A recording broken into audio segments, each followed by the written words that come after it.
Okay, kumusta mga good vibes? Another video, and this time meron tayong re-reviewin bagong items na pinadala sa atin ng isang company called Cyc Plus, and they have this product. Isa siyang tire inflator. Anong pagkakaiba niya compared sa conventional hand pump? This is electronic. Gano'ng ka-effective? Anong specifications? Yun yung pag-usapan natin ngayon. Okay, so once again, my name is Jer Victor. Welcome back to the channel. Gumagawa ka ng mga reviews, spread documentation din ng mga rides at saka mga events. Kung gusto nyo man itong klase mga videos, please consider subscribing and click the bell button para notified kayo kaagad. Okay, Cyc Plus, this came from the mail from China. Ito, ang pinadala sa akin, sobrang liit. Grabe. So this is a tire inflator, tapos sobrang laking tulong. Kasi kung ikukumpara mo, ito yung usual na hand pump na dala natin. So nilalagay natin ito sa may bottom tube nakasabit sa bike or sa likod. Yan. Pero ito naman, kung ikukumpara mo, mas maliit siya. Pasok sa kahit sa bulsa, kahit sa side pocket mo pa. So dalawa yung pinadala sa atin. Unang-una itong tiny e-pump from Cyc Plus. This is only 97 grams. So ganun siyang kagaan. Tingnan naman sa tire pressure, kaya niya mag-pump hanggang 100 PSI. So, nandito yung yung pasukan niya ng valve. So, interchangeable siya. Pwede siyang i-flip from Schrader to Presta and vice versa. USB-C yung charger. It can charge up to 20 minutes. Ganun lang siyang kabilis. Grabe liit, natutuwa ako. Sobrang compact. Ito naman yung battery indicator niya and at the same time yung switch. So, pag pinindot mo siya, ilaw siya. Ibig sabihin ng green, it's full charge, 100%. So, dito ang indicator niya, itong ilaw lang na to. So it's either green, 100%, orange is 50% to 80%, and then pag below 50%, magiging pula na. So ganong kahaba or ganong katagal ang pwede mong gamitin ito?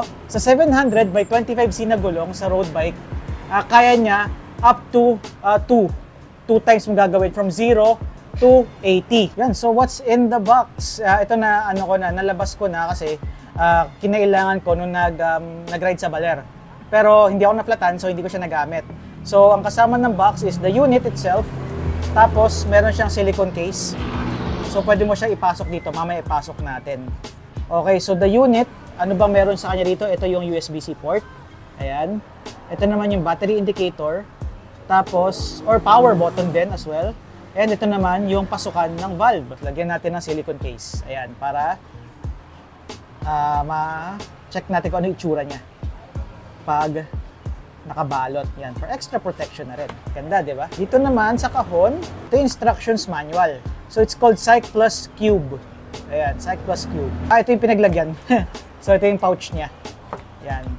And then, the port and the adapter. And ito naman yung pang switch from Schrader to Presta.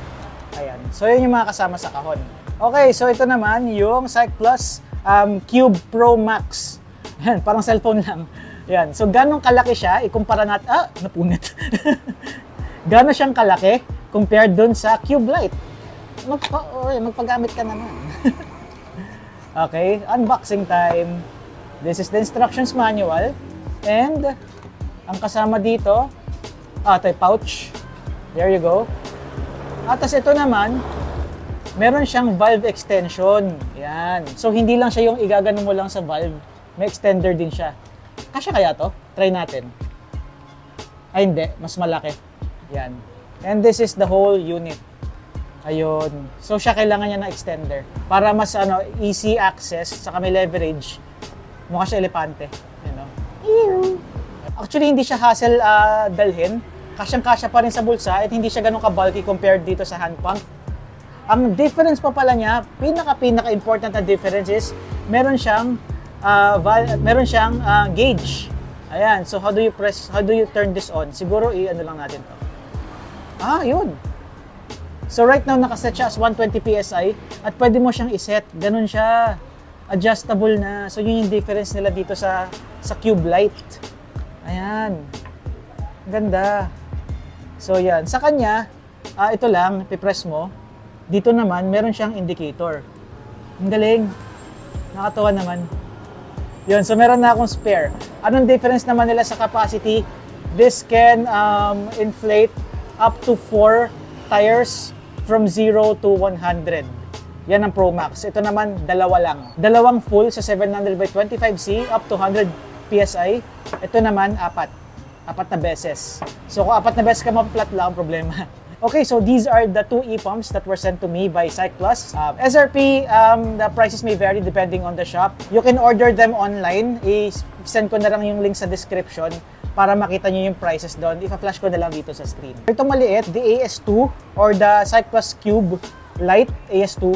Kaya niya is up to 100 PSI, dalawang beses. Ito namang Cycplus AS2 Pro Max.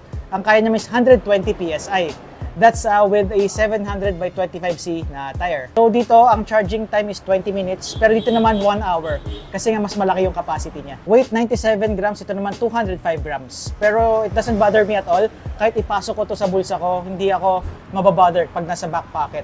Pero kung meron kayong mga bike bag, no problem at all. Kasi hindi siya ganun ka-bulky pa rin, kahit lumaki na siya. Okay, so ngayon, yung AS2 Lite, yung Cycplus AS2 Lite, subukan natin na i-pump. Meron tayong folding bike dito na deflated. So, this bike is the Alps. Available yan dito sa Cyclus. Pero to Cyclus, hindi to available sa Cyclus. Pero kung kailangan nyo ng mga bike, ito example, the Alps folding bike. Tapos yung background natin is the chop-chop na single speed. Yan. And maraming salamat din pala sa Cyclus for being the venue partner of our video for today. Okay, subukan na natin. Ito na yung AS2 Lite. Yan. So, on natin. It's a green. Tapos, wait lang natin. So, meron tayo nung numbers na sabi pag 25C is 80 seconds. Ngayon, try naman natin sa ibang size ng gulong. Ito naman is for folding bike. This is 16 by 1.0. So, ilang seconds from 0 pag 16 by 1.0. Paano siya i-operate? Just tap or just press once and then double tap. Yan. Pag nagkulay blue, ibig sabihin, nag-work siya. Medyo maingay lang. Wala siya indicator.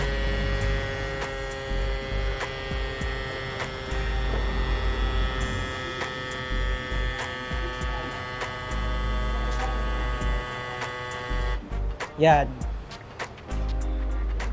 So, yun lang. Ang pansin ko rito, wala siyang indicator. So, kailangan mo ng PSI gauge para malaman kung ilang PSI. Tinansya ko lang kung gaano siyang katigas. Pero, around 20 to 21 seconds para tumigas yung 16 by 1.0 na gulong. And then, yan, green pa rin siya. Pero kanina nag-orange and then bumalik sa green. Ibig sabihin, meron siyang may enough pa siya na battery for the spare tire or kung if ever mabutasan ulit. Ang i-try naman natin itong merong gauge. So may adapter siya rito. Ito naman yung for Presta. So I'm assuming na ganun lang din yung style niya ng pag-pump. So double tap. Ito hindi ko na full charge pero tingnan natin kung ilang segundo. Ito meron siya indicator kung ilan ba max tire pressure nito. PSI 60. Okay, so usually pag ganito 60 PSI lang yan. Nyati ko ilang segundo yung 60 PSI. Okay, maximum yung 60, gawin natin mga 55. 55, yan. So, paano siya on? Okay, timer. Time natin. Starts now. Press lang pala. Bilis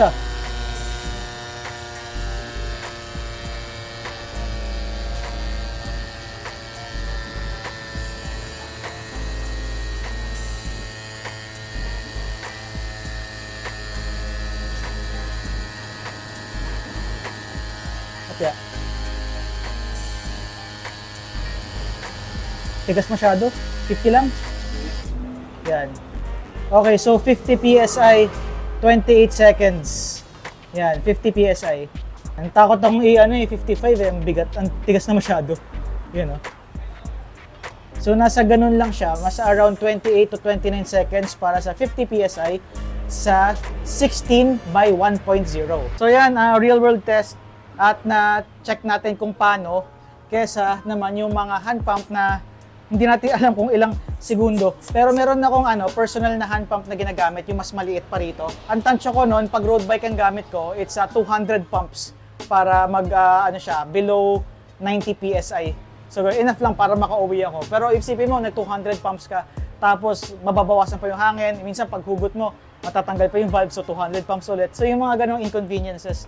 Pero pag meron ka nito, sobrang dali, sobrang gaan, pwede mong dalhin kahit saan. Okay, so that's my take and my review of the Cycplus AS2 electric pump, portable electric pump. You have any questions, any suggestions for the pricing, i-flash ko na lang sa screen. That's it. Thank you for watching. Maraming salamat sa panonood. Please subscribe now and click the bell button para notify kayo kaagad. And follow me on Facebook and TikTok. Maraming salamat.